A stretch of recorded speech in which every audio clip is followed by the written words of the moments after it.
Opopop, bago yan. Saan nga ba tong lugar na to?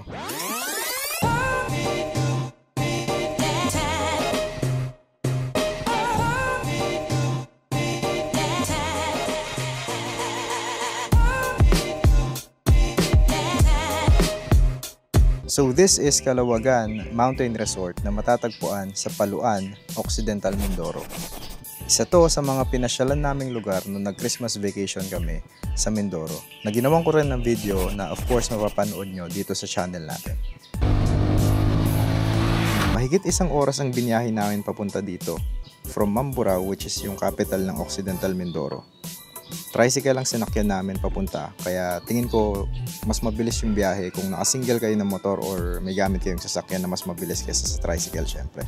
Medyo hirap din kasi sa biyahe yung tricycle na nasakyan namin kasi maraming mga palikong-likong daan at paakyat pa ba rin.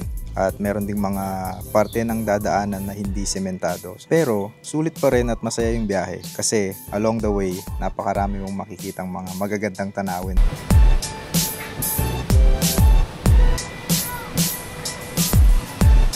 So pagdating sa resort, ipapark nyo lang yung sasakyan nyo sa tamang parking, designated parking area na by the way walang bayad. So wala kaming binayaran sa parking pero sa entrance meron. So meron kaming binayaran na entrance fee na 80 pesos each. So 80 pesos per head. Na sabi ng mga kasama namin is mahal daw kasi mas mura daw yata pag taga doon ka.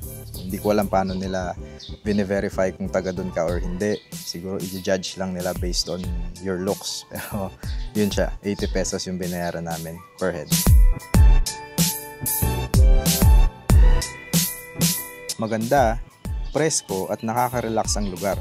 At higit sa lahat, walang signal. Kaya kung gusto mong mag-unwind at umiwas sa social media kahit saglit lang, magandang lugar to para sa'yo.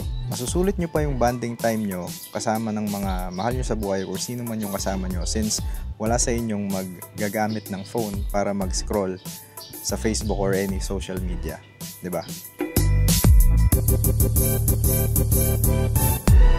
So yun nga, napakalamig ng tubig. Ang sarap maligo, lalo kung hindi ka naman lamigin. So pwede kang magtampisa o magtatatalon dun sa ibabaw ng slide, pwede kang tumalon dun sa kabila, pwede ka rin mag-slide kung marunong ka lumangoy, pwede kang lumipat dun sa pool kung gusto mo lang mag-relax at gusto mong umiwas dun sa mga bato-bato dun sa ilog, pwede ka rin dun.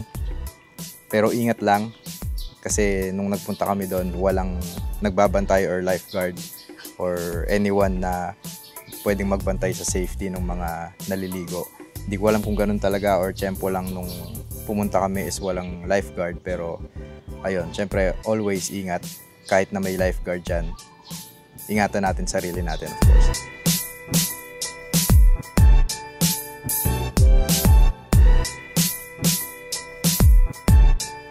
So kung naghahanap kayo ng lugar na pwedeng pasyalan, pwedeng puntahan, pwedeng mag-adventure at sawa na kayo sa dagat, isa to sa mga lugar na pwede nyong isama sa inyong listahan na sure ako mag-e-enjoy kayo at makakakuha kayo ng magandang pictures pang social media.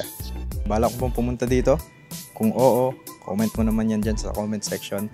At kung nakapunta ka na dito, I would love to hear your experience din dyan sa comment section. At kung nagustuhan mo yung video natin today, of course you may leave a like and of course subscribe, and I'll see you on the next one. Peace!